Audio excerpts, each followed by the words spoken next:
చదువు. కమ్మని ఈ ప్రేమ లేఖనే రాసింది హృదయమే. పాటలు మార్చి రాసావా? అప్పుడు నేను కూడా మారుస్తా. మొదట నా ప్రియ అన్నాను కదా, అక్కడ ప్రియతమా అని మార్చుకో. ప్రియతమా, నీ ఇంట్లో క్షేమమా? నేను ఇక్కడ క్షేమం. ప్రియతమా నీ వచట కుశలమా, నీ నిజట కుశలమే. ఆహా, ఓహో, నేను ఊహించుకుంటే కవిత మనసులో వరదలా పొంగుతుంది. కానీ అదంతా రాయాలని కూర్చుంటే అక్షరాలే, మాటలే.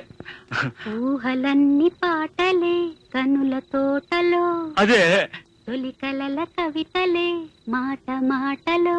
అదే, ఆహా, బ్రహ్మాండం. కవిత కవిత పాడు. కమ్మని ఈ ప్రేమ లేఖనే రాసింది హృదయమే.